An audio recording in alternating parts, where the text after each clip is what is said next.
Hi, welcome to another series on the Inclusion Podcast. My name is Omotoke Olugbode, and today we are going to be looking specifically into unconscious bias, which is also known as implicit bias. A lot of time, a lot of us are also sometimes swayed by our unconscious bias, and just like the name implies, unconscious because unconsciously we see people who tend to share similar traits with us, and this similarity sometimes brings bias which sometimes to us might be totally unconscious. And that is why unconscious bias training, learning about unconscious bias, is very important in the workplace, especially for human resources experts, management, leaders, and everyone in the workplace. Because whether we know it or not, directly or indirectly, we are day to day having encounters with people. And if not careful, our unconscious bias might tend to override our ability to do the right thing. So then, what is unconscious bias? Unconscious bias are attitude or stereotypes that unconsciously affect our behavior, our actions, our understanding, and our decisions. Unconsciously, we might tend to favor some set of people over some other set of people. It could be based on a wide range of characteristics. And that is why we are going to be looking at different types of unconscious bias. First of all, we have affinity bias. Affinity bias is the form of favoring people based on the fact that we share similar traits. For example, you might share similar interests, similar background, or you've gone to the same school together. And so you have this tendency to just favor this person based on those similar characteristics that you share. For example, in an hiring interview, as an HR, you might have the tendency to favor someone who have gone maybe to the same school as you or probably studied the same course as you have studied. Another thing is confirmation bias. Confirmation bias is a way of interpreting information in a way that's confirmed with our already pre-existing beliefs or values or assumptions. So most times we've had a preconceived notion or a preconceived belief or assumption about something.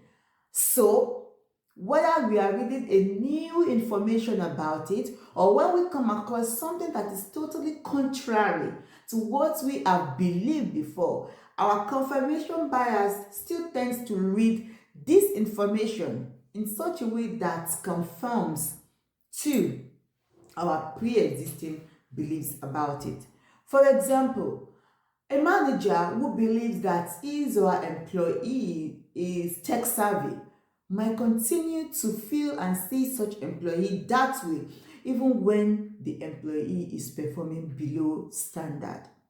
Or for example, someone who has believed that his or her child is good academically in school might probably continue to ignore the signs that are showing that this child is struggling academically.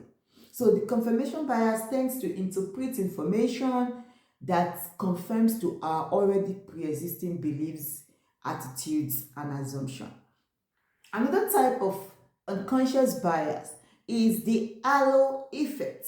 The halo effect is overestimating someone's ability or trait based on one positive attribute. For example, you have a particular employee in the workplace who have done something right, maybe once or twice, and then you begin to have this understanding of the person to be someone who is 100% perfect without any need for upskilling or someone who cannot make mistakes anymore. So the halo effect tends to overestimate someone's ability, probably because they've done one or two things positively. For example, you might assume that a well-dressed employee is competent. Or you might assume that because someone has a good command of English, they will be competent in doing their jobs. And so this halo effect, because of one area that they are good in, you tend to overestimate their abilities in other areas of life. Also, we have the Ons effect. The Ons effect is just like the opposite of the halo effect. And in this case, one negative trait tends to cloud the performance of someone's overall performances. For example, maybe someone has done something bad or negative once, and then we tend to use this one negative area of their life to overshadow the rest of their abilities, performance, and behavior. For example, someone or an employee or a staff who constantly comes late to work might then be seen as an unserious staff or unreliable in all aspects of their job, regardless of their actual performance. Or probably not constantly comes late to work, maybe once or twice, or someone who constantly takes the day off due to maybe medical emergencies, school runs, and other personal stuff, might tend to be seen as an unserious staff, whereas they might actually be good at their job. Another type of unconscious bias is gender bias. Sometimes we tend to prefer one gender over another based on stereotypes. For example, a manager might think for a managing role, they'll prefer to employ a male instead of a female because of the preassumed notion that males are better managers. So the gender bias is preferring one gender over another gender based on stereotypes. A lot of people, workplace, HR, and other management might tend to prefer one particular gender over another particular gender due to the perceived notion that this particular gender might tend to do more on the job than the other gender. We also have the attribution bias. The attribution bias tends to attribute success to external factor other than to internal factors for oneself and vice versa. In this case, a co-worker might miss a deadline and it's attributed to laziness. But sometimes it could be some extra factors such as overwhelming workload.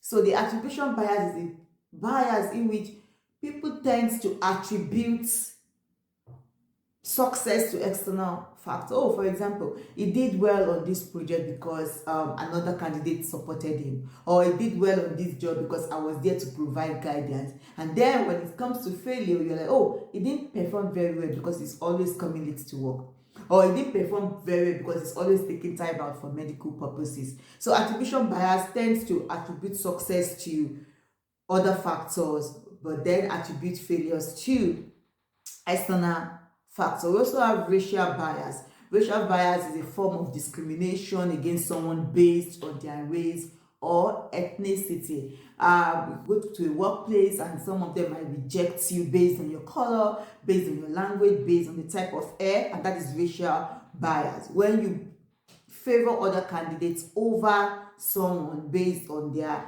gender, ethnicity, skin color, language, or their hair type. We also have age bias, because this is an aspect that I really love, ageism, because a lot of young people are entering into a certain age, and most times opportunities are being taken away from them because of their age. So age bias is making assumption that someone's ability is tied to their age.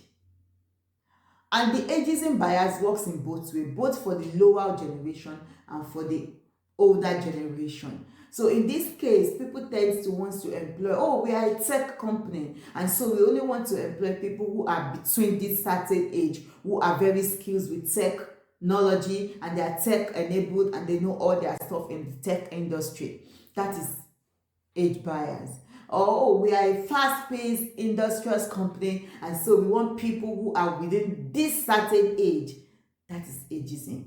The probability to discriminate people based on their age. And like I said, it could be for people in the lower age cadre. For example, you have a 22 years old candidate in front of you who has a master's degree in maybe AI and robotic, and you're like, oh, sorry, because you're 22 years old, we will need someone who is more skillful, and you assume that because of their age, they are not skillful. Or you have a 45 years old candidate in front of you who is applying for a particular role, and then you tell them, oh, sorry, we are looking for someone who is between the age of 30 to 33 for this particular role. So you assume because of their age, they've got no expertise, or they have over qualified for that position, or you begin to assume that maybe older employees might have more experience than younger people. That is age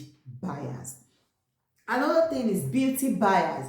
A lot of time people assume that attractive individuals are more brilliant and they tend to do the job better, except if it is for marketing. I think beauty bias should not be this yardstick of being competent or capable. Even in marketing nowadays, and even in the model industry, where people tend to look at your beauty and your physique and all of those things, people are also pushing back at some of these things to be able to talk about the fact that it is not based on some certain skills or some certain facial representation before you pick people for a lot of things. So beauty bias is that form of discrimination based on individual physique, and then it tends to restrict people in some maybe modeling, marketing, because they do not look the parts. Another one is name bias.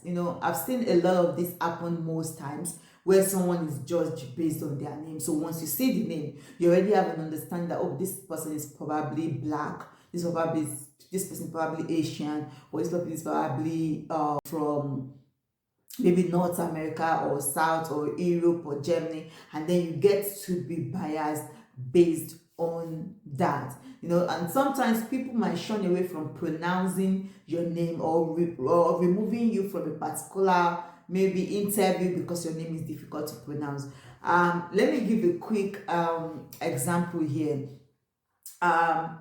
In school, I used my first name, Omotoke, and I could have used a very simple name, maybe Toke or Omo, but I still try as much as possible. If I'm coming into a new place, every time I go by my full name, Omotoke. And I know it's a struggle for a lot of them, and I understand, because sometimes our own words are totally different from their words, and I see the struggle in most people to really call my name properly. And so when I see that effort being made, sometimes I just try to say, you know what, you can call me Omo. I think that is simple. This is me making the decisions myself to say, call me this name. I understand how difficult it is. And I've seen a lot of people who have also said, if you could call Arnold Schwarzenegger, how can't you not call Omotoke? But we also need to understand that people are different, and we also make allowances for some of these differences, and that is why it is on individual perception. And that's why I love the word equity, because